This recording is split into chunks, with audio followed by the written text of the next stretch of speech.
మొదటి టాపిక్ ఏంటి చెప్పండి? నేటి యువతరం యొక్క పరిస్థితి ఏమిటి? నేటి యువతరానికి దేవుని వాక్యము ద్వారా ఆయన ఇస్తున్న ఆలోచన ఏమిటి? First topic. రెండవది సెకండ్ టాపిక్లో మాట్లాడతాను. నేటి యువతరాన్ని దేవుడు ఎట్లు వాడుకోవాలనుకుంటున్నాడు, నేటి యువతరాన్ని ఎటువంటి పరిచర్య కొరకై దేవుడు నియమించుకోవాలనుకుంటున్నాడు, నేటి యువతరం విషయంలో దేవుని పరిచర్యకు సంబంధించిన అవసరత, దేవుని పరిచర్య అవసరతలో నేటి యువతరం ఎటువంటి పాత్ర పోషించాలి చూడండి. దానిని గురించి సెకండ్ టాపిక్లో నేను మాట్లాడతాను.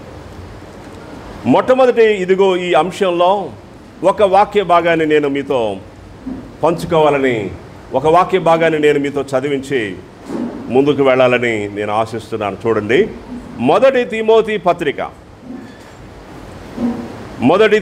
పత్రికలో నుంచి కొన్ని వాక్యాన్ని, ఒక 2-3 వచనాలను మనము చదువుకుందాం. దయచేసి చూడండి. మొదటి తిమోతి పత్రిక 4వ అధ్యాయం 11 నుంచి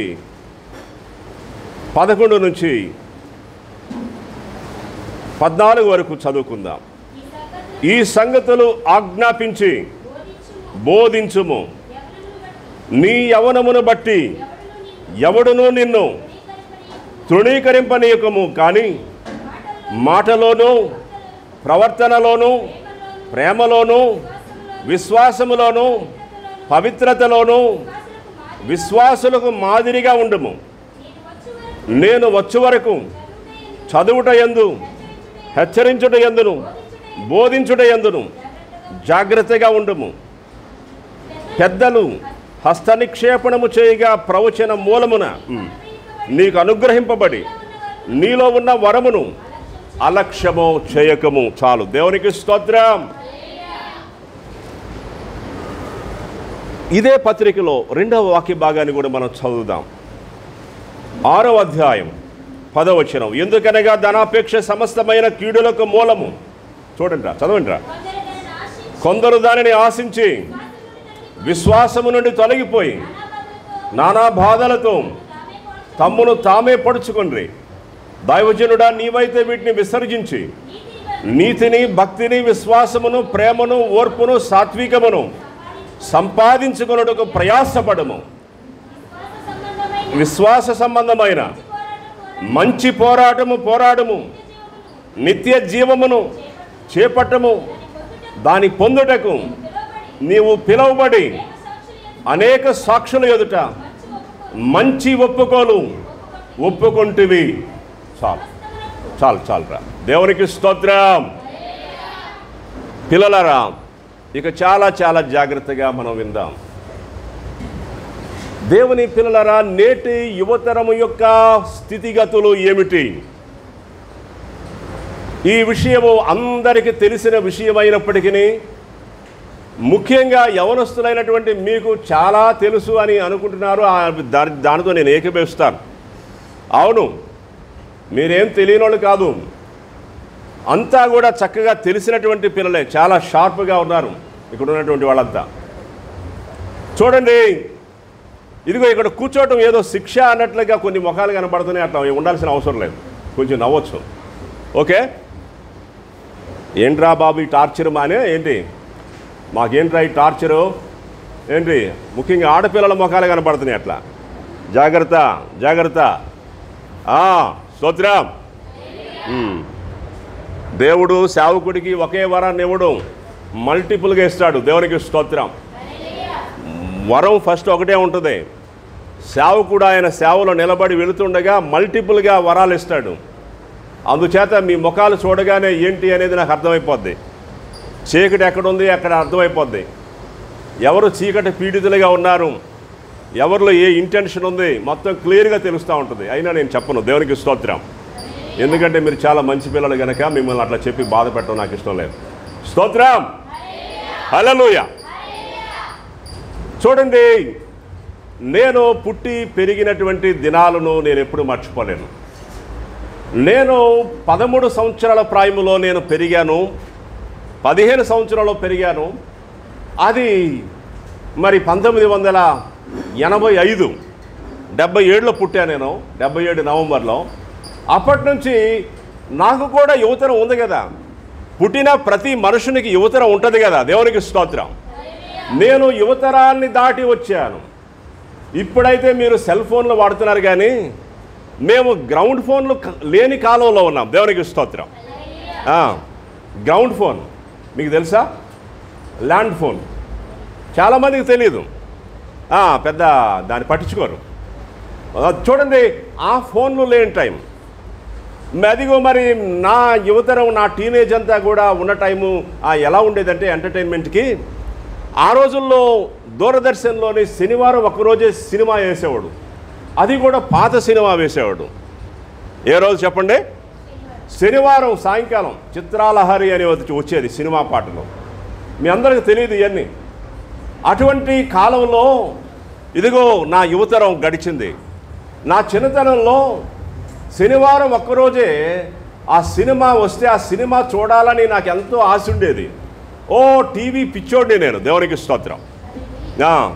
అసలు ఇక అంతే, టీవీలో ముఖం పెట్టేసేస్తూ ఉంటాను.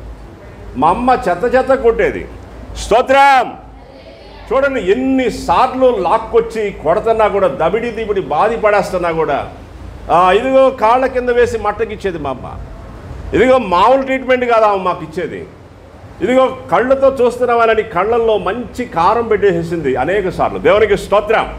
కూరలో వేసే కారం ఈ కళ్ళల్లో పోసేసేసింది. అంటే ఎందుకంటే అట్లయినా మానుతామని. ఆమె ఏమి చేసినా కూడా మాకు ఆ పిచ్చి పోలా. చూడండి, కొంతకాలం వరకు ఆ పిచ్చి ఉంది. క్రికెట్ మ్యాచ్ వచ్చేది ఆ రోజుల్లో. ఈ రోజుల్లో మ్యాచ్ ఫిక్సింగ్లో 2020 మ్యాచ్లు వచ్చేసినాయి.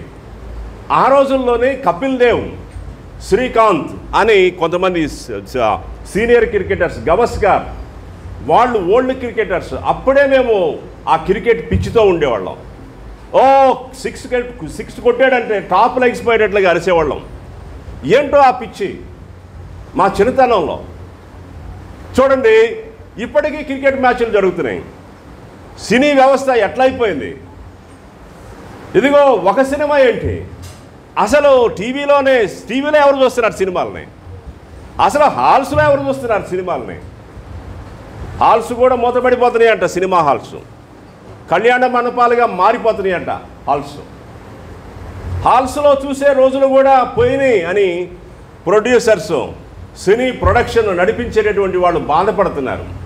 ఎట్లయినా ప్రజల్ని హాల్స్కి రప్పించి మనం డబ్బు చేసుకోవాలని వాళ్ళు ఏం చేయాలో అర్థం కాక వాళ్ళు సతమతం అవుతున్నారు. కాలం మారిపోతూ ఉంది, దేవుని పిల్లలారా. నేను ఎందుకు చెప్తున్నాను, ఏం చెప్తున్నాను అంటే ఈ మాటలు నేటి యువతరం యొక్క పరిస్థితి ఏమిటి చూడండి. సింపుల్గా నేను చెప్పి ముగిచ్చేస్తాను. టెక్నాలజీ పెరిగిపోయింది, పరిస్థితులు మారిపోయినాయి. ఇదిగో యువకులారా, ఈనాటి యువతరం ఇదిగో మాలాంటి యువతరం లాంటి యువతరం కానే కాదు. ఇదిగో ఈనాటి యువతరానికి ఒక రకంగా చెప్పాలంటే ఈనాటి యువతరం గొప్ప ప్రమాదకరమైన స్థితిలో ఉన్నది. మీరందరూ కూడా ప్రమాదకరమైన పరిస్థితుల్లోనే పుట్టారు, ప్రమాదకరమైన పరిస్థితుల్లోనే ఇప్పటి వరకు పెరుగుతూ వచ్చారు. అర్థమవుతున్నదా నేనేం చెప్తున్నాను? ఇదిగో నీకు వయసు 13 సంవత్సరాలు అయితే, 15 సంవత్సరాలు నీ వయసు అయితే, 20 సంవత్సరాలు నీ వయసు అయితే, నేను చెప్తున్నాను కదా, నీవు ప్రమాదకరమైన అత్యంత ప్రమాదకరమైన పరిస్థితులు ఉన్న లోకంలో నీవు పుట్టావు. ఇప్పుడు మీరున్న లోకం, ఇప్పుడు మీరున్నటువంటి మీరు చూస్తున్న సమాజం పరిస్థితులు, వింటున్న విషయాలు, మీ కళ్ళతో చూస్తున్న విషయాలు, ఇదిగో మేము మీ అంత వయసులో ఉన్నప్పుడు లేవు, తెలిసేవి కావు. ఆనాటి పరిస్థితులు వేరు, అసలు ఆ వాతావరణం వేరు, ఆ మనుషులు వేరు, ఆ సమాజం వేరు, ఆ లోకమే వేరు. దేవుని పిల్లలారా, తల్లిదండ్రుల యొక్క అనుభూతులు వేరు, సోదరుల అనుభూతులు వేరు, సోదరుల అనుభూతులు వేరు, ప్రేమికుల అనుభూతులు వేరు. ఏమిటి చెప్పండి? ఎవరి అనుభూతులు? లాస్ట్లో ఏం చెప్పాను? ప్రేమికుల అనుభూతులు. స్తోత్రం. నేను ఒక అమ్మాయిని ప్రేమించాలని ఎంతోగానో ప్రయత్నం చేసి చెడిపోతుంటే మా నాన్న బైబిల్ కాలేజీకి పంపించాడు. దేవునికి స్తోత్రం. అక్కడికి పంపించాడు చెప్పండి. మా తమ్ముడు వాళ్ళు కనిపెట్టి చెప్పారు మా నాన్నోళ్ళకి, నాన్న ఇదిగో అన్నయ్య దారి తప్పిపోతున్నాడు, ఇదిగో సాయంకాలం 5 గంటలు అయ్యేటప్పటికి ఒక అమ్మాయి అటు నడుచుకుంటూ వెళ్తూ ఉంది, వీడు 5 గంటలుగా పని అంతా ముగించేసుకొని మంచి షర్టు ప్యాంట్ వేసుకొని వెళ్ళిపోతున్నాడు. ఏంటో మాతో ఉండేవాడు, చాలా సరదాగా ఆడుకునేవాడు, 5 అయ్యేటప్పటికి ఆ అమ్మాయి కొరకు వెళ్ళిపోతున్నాడు. నాన్న ఇదిగో మీరేం చేస్తారో ఏంటో మరి మాకైతే తెలియట్లేదు. ఇక అంతే, అప్పుడు బైబిల్ కాలేజీకి పంపించేశాడు. దేవునికి స్తోత్రం. ఇలా ఉందరా నీ పని? మా తల్లిదండ్రులు కూడా కనిపెట్టారు. ఎవరు ఆపినా సరే ఆగలేకపోతున్నా నేను. దేనికి చెప్పండి?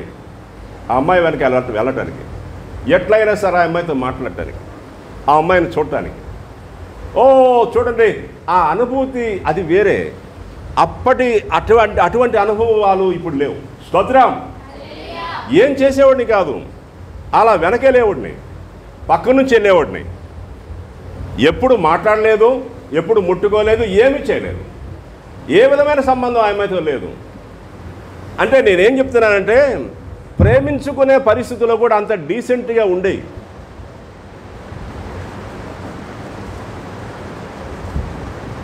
ఈనాటి పరిస్థితులు ఎలా వికృతమైన పరిస్థితులు, వికారమైన పరిస్థితులు, గాఢాంధకారం, చీకటి, కారు మబ్బు పూర్తిగా ఆవరించిన పరిస్థితులు ఈనాటి పరిస్థితులు. చూడండి, పెద్ద తుఫాను ఏ టైంలోనన్నా రావచ్చు అనే పరిస్థితులు. చూడండి, ఎక్కడ వెలుగు అనేది లేకుండా మొత్తం గాఢాంధకారముతో మూసేసినటువంటి రోజులు ఈ రోజులు. పిల్లలారా, నాకు కూడా 3 పిల్లలను దేవుడిచ్చాడు. నాకు కూడా యవనస్తులైన పిల్లలు ఉన్నారు. 20 సంవత్సరాల కుమారుడు నాకున్నాడు. దేవునికి స్తోత్రం. పెద్ద కుమారుడు BCA చదువుతున్నాడు. ఇదిగో మరి 3వ సంవత్సరానికి వచ్చాడు ఆయన, కంప్యూటర్ అప్లికేషన్. చిన్న కుమారుడు అగ్రికల్చరల్ ఇంజనీర్ చదువుతున్నాడు. కుమార్తె 9th క్లాస్కి వచ్చింది. వారిని నేను కని పెంచాను. మేము పసిపిల్లలుగా ఉండగా వారిని పెంచుతూ వచ్చాం. వాళ్ళ అభిరుచులు మేము చూస్తున్నాం. 3 యవనస్తులైన పిల్లలు. చూడండి, మీరైనా మా పిల్లలు లాంటి వాళ్ళే. చూడండి, మా పిల్లలకు ఎలాంటి సైకాలజీ ఉందో అదే సైకాలజీ మీకు కూడా ఉన్నది. చూడండి, మీతో పాటు నాకున్న పిల్లలు కూడా పెరుగుతున్నారు. ఇదిగోండి, వారిని గురించి నాకు ఎంతో చింత అనేది ఉన్నది, ఎంతో వేదన అనేది ఉన్నది. ఒక విషయం చెప్తాను. ఒక విషయంలో ఎందుకు వేదన, ఈనాటి యువతరముగా ఉన్నటువంటి నా పిల్లలను గురించి, నా పిల్లల అంత వయసులో ఉన్నటువంటి యువతరాన్ని గురించి నాకు ఏంటి వేదన అంటే, చూడండి, నేను చిన్న వయసులో ఉన్నప్పుడు మా నాన్న కష్టపడటం ఎంతగానో నేర్పించాడు మాకు. ఏమి నేర్పించాడు చెప్పండి? కష్టపడటం, హార్డ్ వర్క్, హార్డ్గా పనిచేయటం. ఎలా చూసేవాడంటే ఎంత కష్టపడి పని చేసినా కూడా దాన్ని గుర్తించేవాడు కాదు మా నాన్న.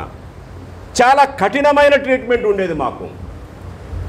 మా తండ్రి గారు చాలా కష్టపడి పని చేయటం, మొద్దు పని చేయటం, మొద్దుగా నడవటం. అంటే చూడండి, ఎంత కష్టపడి పని చేయాల్సి వచ్చినా సరే దానికి మా నాన్న నడిపించేవాడు. ఈనాటి తల్లిదండ్రులు మిమ్మల్ని అలా నడిపిస్తున్న తల్లిదండ్రులుగా లేరు. ఎందుకు లేరంటే అలాంటి బలం మీకు లేదు. మానసికంగా, శారీరకంగా కూడా ఇదిగో ఆనాటి మాకున్నటువంటి స్ట్రెంగ్త్ ఇదిగో ఎందుకు లేరా? వాళ్ళకి చెప్పడం ఎందుకు లేరా? ఎలా చెప్తున్నా నేను? నా పిల్లల్ని చూస్తున్నాను ప్రతిరోజు. దేవునికి స్తోత్రం. ఎవరిని చెప్పండి? నా పిల్లల్ని. 4 సార్లు ఏదైనా కొనుక్కురామని 4 సార్లుగా నేను బయటికి పంపుతుంటే వాళ్ళ అమ్మ ఒప్పుకోదు. ఎందుకయ్యా వెళ్ళేది? ఎందుకయ్యా వాళ్ళని పంపించేది? నువ్వు వెళ్ళొచ్చుగా. ఎవరు చెప్తున్నారు చెప్పండి? పాస్టర్ గారు చెప్తున్నారు. పాస్టర్ గారు వాళ్ళ అమ్మగారు కూడా చెప్తున్నారు. పిల్లోడు అంత దూరం నుంచి బస్సు దిగి లేకపోతే ఆటో దిగి వస్తుంటే నువ్వు ఇంట్లో కూర్చోకపోతే బండి వేసుకుని వెళ్ళి వాడిని అక్కడ పికప్ చేసుకొని తీసుకురావచ్చు కదా అని నన్ను తిట్టడానికి చూస్తున్నారు, నన్ను ఏదో అనటానికి చూస్తున్నారు. అసలు నాకు చదివే లేదు నా టైంలో. నేను పడిన కష్టం వీళ్ళకేం తెలుసు. ఎన్ని ఆటుపోట్ల గుండా నా జీవితం వెళ్ళింది. అసలు నేనంటూ ఒకడు ఉన్నాను అనే సంగతి అందరూ మర్చిపోయిన స్థితి నా స్థితి. ఈరోజు నా పిల్లల్ని చదివిస్తున్న కాలేజెస్ చదువు కొరకు వారికి ఖర్చు పెట్టిన ఖర్చులో ఇదిగో చూడండి, ఒక 5% కూడా మా తండ్రి నాకు ఖర్చు పెట్టలేదు. అప్పటి పరిస్థితులు అప్పటివి. ఇదిగో ఇప్పటి పరిస్థితులు ఇలా ఉన్నాయి. తప్పదు. చూడండి, నా పిల్లలకి నేను హార్డ్గా పని చేయడానికి పని చెప్పలేకపోతున్నా. నేను అర్థమవుతుందా నేనేం చెప్తున్నాను? ఎందుకు చెప్పలేకపోతున్నా అంటే పరిస్థితి అలా ఉంది. వాడికి అంత ఓపిక లేకుండా ఉంది. వాడంత అసహనంగా కనపడుతున్నాడు. యవన జనాంగమా, ఈనాటి యువతరం, ఈనాటి ఇదిగో యువతరముగా యూత్గా పుట్టి పెరిగి ఇదిగో ఇంకా ఎంతగానో వర్ధిల్లాల్సినటువంటి మీరు చాలా చాలా చాలా చాలా అన్యాయమైపోయేటటువంటి పరిస్థితిలో ఉన్నటువంటి వారు. మీకు అన్యాయము, ఈ యువతరానికి అన్యాయము జరుగుతున్నది. అన్యాయం అయిపోయినట్ల ఈ యువతరానికి భవిష్యత్తు లేదు. ఈ యువతరం ఏమైపోతారో అనేటటువంటి ఒక ఆందోళనతో కూడిన పరిస్థితి యవనస్తులైన పిల్లలారా, ఈనాటి యవనస్తులుగా ఉన్నటువంటి మీ కాలం, మీ పరిస్థితి ప్రజెంట్ అది కండిషన్. మా టైంలోనే ఎన్నో యూత్ మీటింగ్స్ జరిగాయి, ఎన్నో సభలు జరిగాయి. యూట్యూబ్ ప్రోగ్రామ్స్ వచ్చిన తర్వాత, టీవీ ఛానల్స్ వచ్చిన తర్వాత వీధుల్లో, గ్రౌండ్స్లో మీటింగ్స్ పెట్టే సంస్కృతి పోయింది, మారిపోయింది. ఎవరు పెడుతున్నారు? మీటింగ్స్ జరుగుతున్నాయా? 20-30 సంవత్సరాల క్రితం మీటింగ్స్ జరిగినట్లుగా ఇప్పుడు జరుగుతున్నాయా? ఎక్కడ జరుగుతున్నాయి?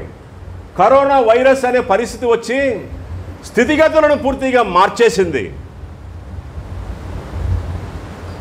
మరొక వేరియంట్ వస్తుంది. ఇదిగో మరొక వేరియంట్ వస్తుంది. ఎన్నో మార్పులు, ఆశ్చర్యకరమైన మార్పులు. ఇప్పుడున్న పరిస్థితుల్లో యువతరాన్ని చూస్తుంటే యువతరం అన్యాయమైపోయినటువంటి స్థితిలో అన్యాయము జరుగుతుంది. ఇదిగో ఈ యువతరం అన్యాయం అయిపోయినట్లే. వీరికి ఏ విషయంలో కూడా కంటెంట్ అనేది దొరకకుండా పోయింది. ఇదిగో ఈ యువతరానికి బలము ఎట్లా చేకూర్చాలి అనే ఒక చింత మాకు ఉంటుంది. దేవుని పిల్లలారా, మా చిన్ననాటి దినాల్లో వెళ్ళి ఆ మీటింగ్స్ పెండాల్లో కూర్చునేవాళ్ళం. ఎన్నో వర్తమానాలు వినేవాళ్ళం. మేలు జరిగేది, ఉపకారము జరిగేది. తల్లిదండ్రులు గద్దించేవాళ్ళు, టీవీ చూస్తుంటే లాక్కొచ్చి తల్లిదండ్రులు కొట్టేవాళ్ళు. ఇప్పుడెక్కడుందండి ఆ ట్రీట్మెంటు?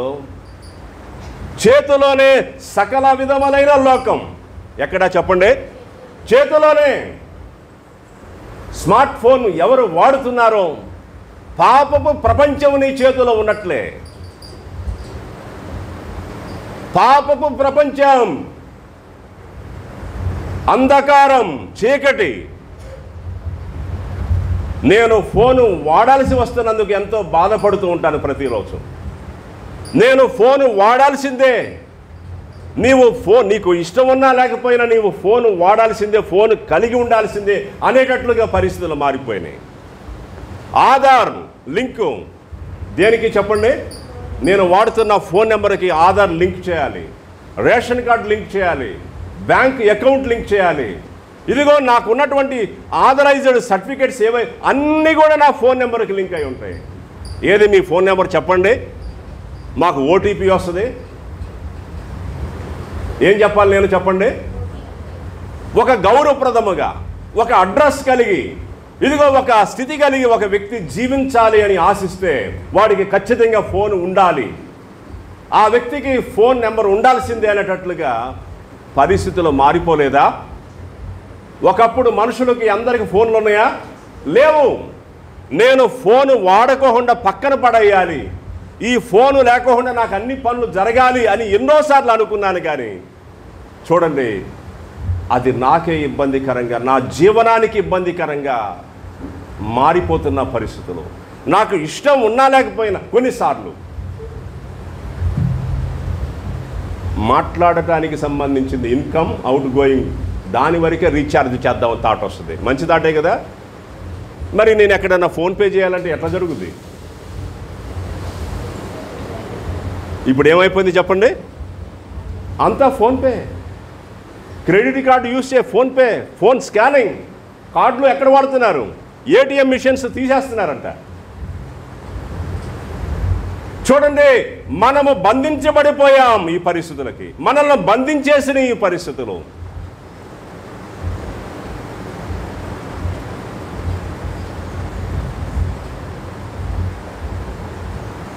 యవనస్తులైన పిల్లలారా,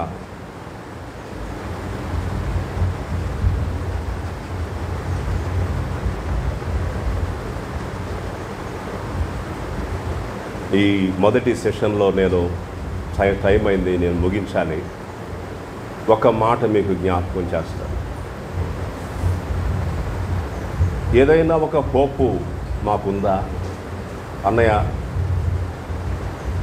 మీరు యువతరముగా యవనస్తులుగా ఉన్నప్పుడు ఎలా ఆత్మీయంగా బలపరచబడ్డారో మేము కూడా అలా బలపరచబడాలని ఉంది. మాకేదైనా మార్గం ఉందా?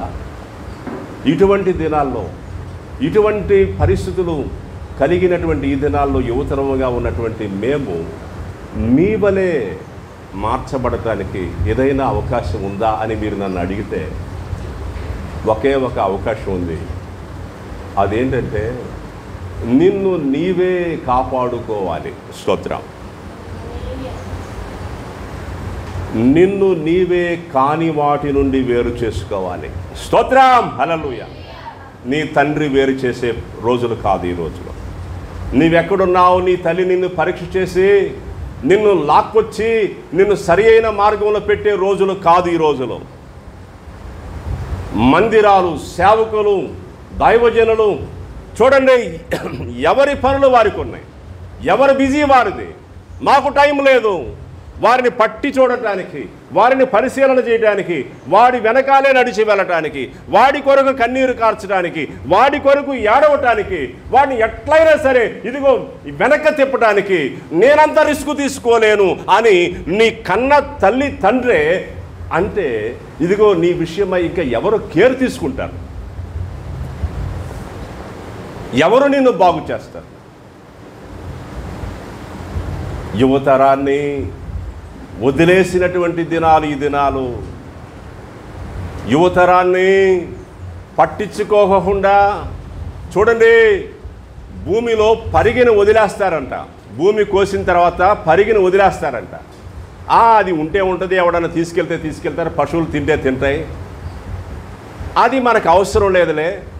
మనం పొలంలో పంటంతా కట్టి లాట్ ఆఫ్ పొలం ధాన్యం తీసుకెళ్ళిపోయాం, పరిగి అది కొంచెం పరిగిరా అని పరిగెను వదిలిపెట్టేసిన వాళ్ళు పరిగెను గురించి ఎలా ఆలోచించరో, ఇదిగో అది ఈనాటి యువతరం యొక్క పరిస్థితి. యువతరం అలా వదిలివేయబడిన దినాలు ఈ దినాలు. యువతరం విడిచిపెట్టబడింది. మీ ఇష్టం రా, మీ ఇష్టం, మీకేది ఇష్టం చేసుకోండి. ఈరోజు పరిస్థితులు ఎంతగా మారిపోయినాయి అంటే, ఫోన్లో ఆర్డర్ కొట్టేస్తే ఏం చేస్తుంది చెప్పండి? ఇంటికి బిర్యానీ వచ్చేస్తుంది. మనం ఏది ఆర్డర్ చేస్తే అది ఏంటి చెప్పండి? ఇంట్లో భోజనం చేయట్లేదు. చక్కగా ఉదయం మధ్యాహ్నం ఎన్నింటికి భోజనం చేసేవాళ్ళం? 12 గంటలకి, 1 గంటకి. విజయవాడలోని ఫుడ్ కోర్ట్ అని వచ్చేసినాయి. రాత్రి 11 గంటల నుంచి తినటం స్టార్ట్ చేస్తారు. చూడండి, ఎప్పటి నుంచి చెప్పండి? 11 గంటల నుంచి తెల్లవార్ల వరకు వస్తారు తినటానికి, తాగటానికి. ఆ వీధిలోనే, ఆ బెంజ్ సర్కిల్ మొత్తం నిండిపోద్ది. ఆ పీడబ్ల్యూడి గ్రౌండ్ ఏరియా మొత్తం మనుషులతో కిటకిటలాడిపోద్ది. అర్ధరాత్రి తిండి. పిల్లలారా, యవనస్తులైన పిల్లలారా, మిమ్మల్ని పట్టించుకునే రోజులు కాదు. మిమ్మల్ని పట్టించుకునేవాడు ఎవడూ లేడు. మా టైంలో ఉన్న పట్టింపు వేరు, ఇప్పుడున్న పరిస్థితి వేరు. మీకు పట్టింపు ఎక్కడా లేదు. స్కూలింగ్లో మీకు కేరింగ్ లేదు, కాలేజీ లెవెల్లో మీకు కేరింగ్ లేదు. ఇదిగో డిగ్రీ లెవెల్లో మీరు ఇక ఇదే కండిషన్, ఇదే పరిస్థితి. ఇది ఇంకా ఈ పరిస్థితి హీనమైపోద్దే తప్ప గత కాలపు పరిస్థితులు రావు. అది నేటి యువతరం యొక్క పరిస్థితి. ఇటువంటి దినాల్లో ఉన్న యువతరం, యవనస్తులారా, పిల్లలారా, మీకు ఏదైనా ఒక నిరీక్షణ ఉన్నదా అని మీరు అడిగితే అది ఒకటే, నిన్ను నీవే కాని దాని నుంచి వేరు చేసుకో. దేవుని వాక్యం ఏం చెప్తుంది ప్రాక్టీస్ చేయాలని దాన్ని చేయటానికి నిన్ను నీవే అప్పగించుకో. నీకై నీవే నీ గురించి కేరు తీసుకోవాలి. స్తోత్రం. నిన్ను గుర్చిన శ్రద్ధ నీకే ఉండాలి, నిన్ను గుర్చిన జాగ్రత్త నీకే ఉండాలి, ఎవరికి ఉండదు. దినాలు, కాలం అలాంటి కాలం. యవన సోదరులరా, ఒకవేళ భ్రమపడుతున్నారేమో మమ్మల్ని పట్టించుకునేవాళ్ళు, మా గురించి ఇదిగో కేర్ తీసుకునేవాళ్ళు ఉన్నా కానే కాదు. నిన్ను గుర్చి నీవే జాగ్రత్త పడాలి. నీ కన్నులను నీవే జాగ్రత్తగా ఉంచుకోవాలి, నీ మనసును నీవే జాగ్రత్తగా ఉంచుకోవాలి. ఇదిగో కాని యాక్షన్స్, కాని విషయాలన్నిటి నుండి నీకు హాని కలిగించే విషయాలు ఏవైతే ఉన్నావో, అది స్నేహమా, అది ఏదైనా ఒక అలవాట, లేకపోతే అది ఏదైనా ఒక ఎంటర్టైన్మెంటా, అది నిన్ను పాడు చేసేదా, అది నిన్ను బాగు చేసేదా, అది నిన్ను కట్టేదా? ఆలోచించుకో. ఏది మంచో ఏది చెడో, ఇదిగో ఇది అందరికీ ఒకే విధంగా తెలిసే విషయం. ఇందులో మార్పు ఉండదు. 50 సంవత్సరాల క్రితం ఉన్నటువంటి వాడైనా, ఇదిగో ఇప్పుడున్నటువంటి మీరైనా మంచి చెడుల విషయంలో ఒకే విధంగా చెప్తారు. నీకు మంచేదో చెడేదో తెలిసింది, నిన్ను నీవే జాగ్రత్తగా ఉంచుకోవలసిన దినాలు ఈ దినాలు. నిన్ను నీవే కాపాడుకోవలసిన దినాలు ఈ దినాలు.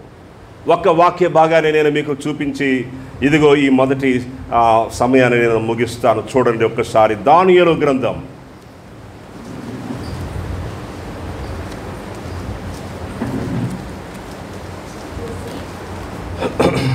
దానియేలు గ్రంథము మొదటి అధ్యాయం.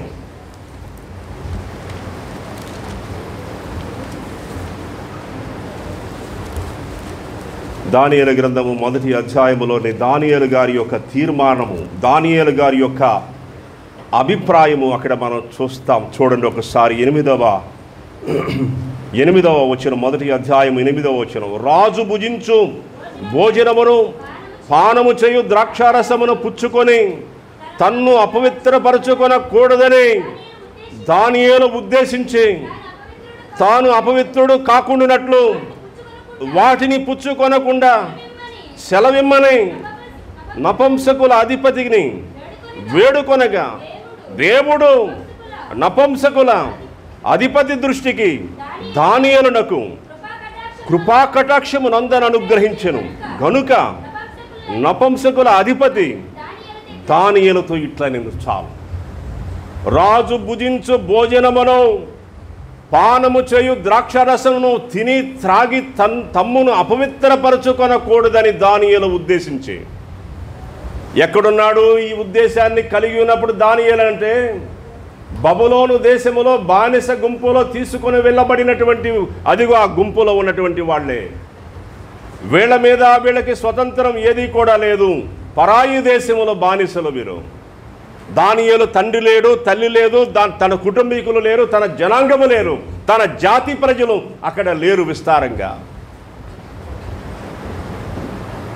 తాను ఏమి చేసినా అడగని వాతావరణం, తాను ఏమి చేసినా ఏమి అవదలే అని అనుకునే స్థితే. కానీ అతని ముందుకొచ్చిన భోజనాన్ని, ద్రాక్షారసాన్ని చూసినప్పుడంట, ఇదిగో ఇలాంటి భోజనాన్ని నేను ఎప్పుడు నా జీవితంలో తినలేదు, ఇప్పుడు వరకు ఎంతో పవిత్రంగా కాపాడుకుంటూ వచ్చాను. ఏంటి ఇది ద్రాక్షారసం, ఇది తాగాల నేను, ఇలాంటి వైన్ నేను తాగలేదు ఎప్పుడు, ఇదిగో ఇప్పుడు తాగాల, ఇది నేను త్రాగను.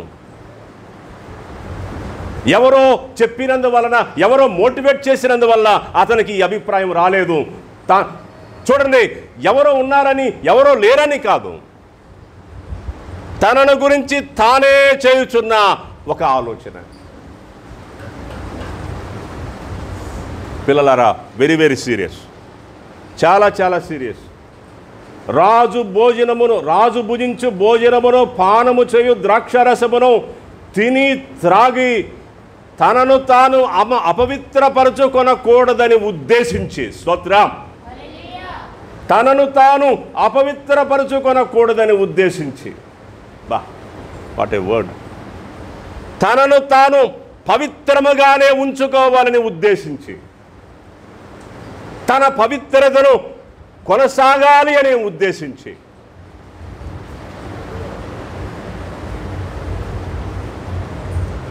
నిన్ను నీవే కాపాడుకోవాలి తమ్ముడు.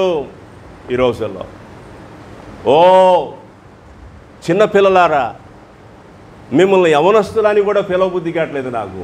చిన్నపిల్లలారా, స్తోత్రం. విజయవాడ పరిచర్యలో పెద్ద పెద్ద వయసు వాళ్ళను కూడా దేవుని పిల్లలారా అని పిలుస్తూ ఉంటారు. పిల్లలారా, ప్రభు నాకు ఇచ్చిన వాగ్దానం ఏంటంటే, నిన్ను అనేక జనములకు తండ్రినిగా చేస్తాననే వాగ్దానం.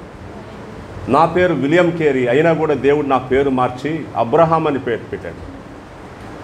నిన్ను అనేక జనములకు తండ్రినిగా నియమించాను, ఒక తండ్రి వంటి మనసు నీకు ఉండాలి అని ప్రభు మాట్లాడాడు. అప్పటి నుంచి అందరినీ పిల్లలారా అని పిలుస్తాను. మిమ్మల్ని చూస్తుంటే చిన్నపిల్లలారా, పసిపిల్లలారా అని పిలవాలనిపిస్తుంది.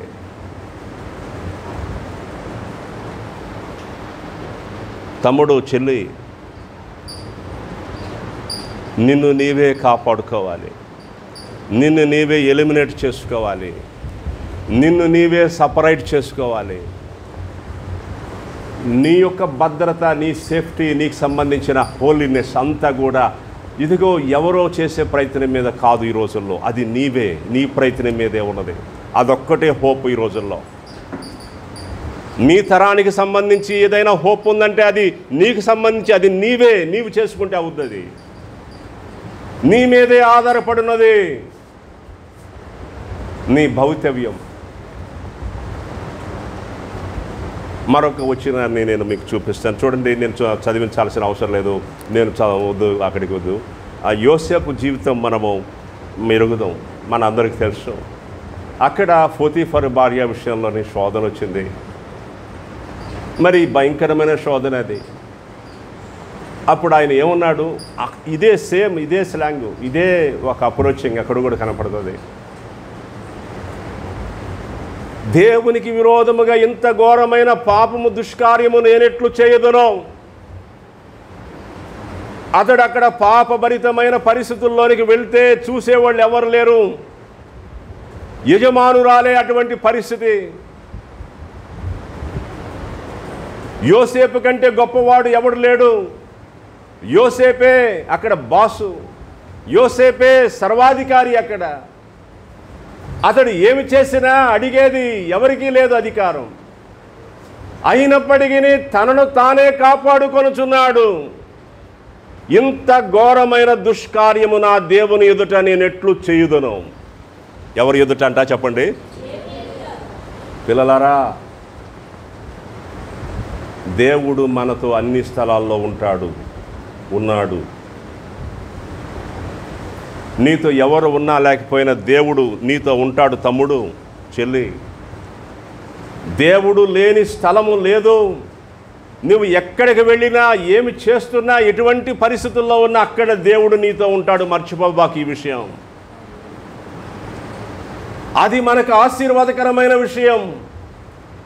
ఇదిగో నీతో నీ తల్లి, నీ తండ్రి, నీ వారు ఎవరు, ఒక మనుషుడు ఎవరు కూడా నీతో ఉండని సమయంలో నీతో కూడా ఉండే ఒక నిన్ను విడవని స్నేహితుడైన నీ దేవుడు నీతో ఉండటం అనేది ఆశీర్వాదకరమైన విషయమే కదా. అది మనకి ఎంత ఆనందకరమైన విషయం. యోసేపు ఆ సంగతిని ఆ రీతిగా ఎరిగి ఉన్నాడు. నా దేవునికి విరోధముగా ఇలాంటి దుష్కార్యమును నేను ఎట్లు చేయుదును.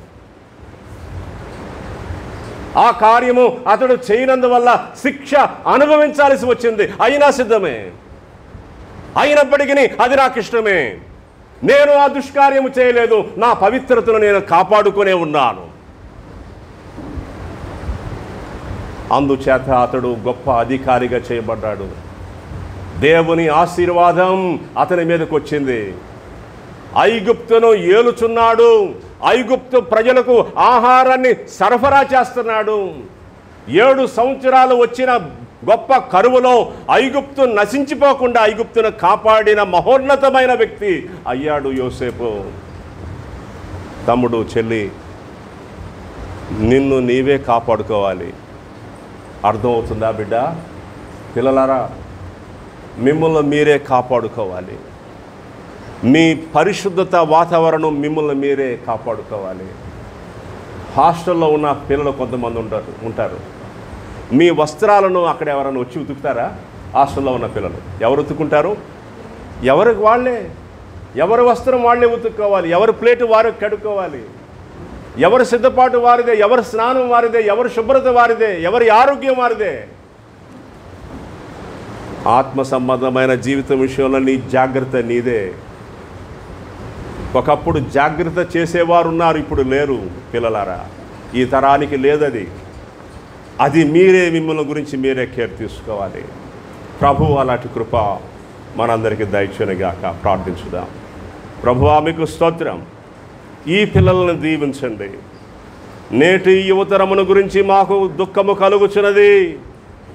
ఈ యువతరం ఇదిగో ఏ విధంగా బలపడతారు, ఏ విధంగా వర్ధిల్లుతారు? ఈ యువతరం రాబోయే తరానికి బాట వేసే యువతరముగా ఉండగలదా? మాకు ఎంతో సందేహము, ఎంతో ఆలోచన ఉన్నది ప్రభువా. ఇదిగో మేము ఎట్లయినా నేటి యువతరం ఆశీర్వదించబడాలని ఇదిగో ఆశిస్తున్నాం. ఈనాటి యువతరానికి బలమైన పరిచర్య, గట్టి పరిచర్య, మేలును చేకూర్చే పరిచర్య, ఇదిగో ఈనాటి యువతరం యొక్క అకౌంట్ అంతా కూడా ఏమీ నష్టపోకుండా అది కాపాడబడాలని, మా ప్రభువా సంరక్షించబడాలని ప్రార్థిస్తున్నాం. భయంకరమైన పరిస్థితులు ఇదిగో నేటి కాలములో ఉన్నవి. ఈ పరిస్థితులను మేము మార్చలేము. ఇదిగో ఈ టెక్నాలజీని మేము తీసివేయలేము. ఇదిగో మా ప్రభువా మారిపోతున్న రోజులు, మారిపోతున్నటువంటి పరిస్థితులు. ఇదిగో మీ పిల్లలకు ఎవరికి వారికే మీ ఆత్మ ద్వారా తెలివిని, జ్ఞానాన్ని కలిగించండి. నీకు నీవే సాధకము చేసుకో. దైవభక్తి యందు, నీతి యందు, భక్తి యందు, విశ్వాసమునందు, పరిశుద్ధత యందు నిన్ను నీవే కాపాడుకో. నిన్ను నీవే భద్రపరుచుకొని మాట్లాడుతున్న దేవుడు మీ పిల్లల మీద అలాంటి కృప నిలుచునుగాక. అలాంటి గొప్ప దీవెన ఆశీర్వాదం వారి మీదకి వచ్చునుగాక. మిమ్మల్ని స్తుతిస్తూ ఆరాధిస్తూ యేసు పరిశుద్ధ నామములో ప్రార్థిస్తున్నాము తండ్రి. ఆమేన్.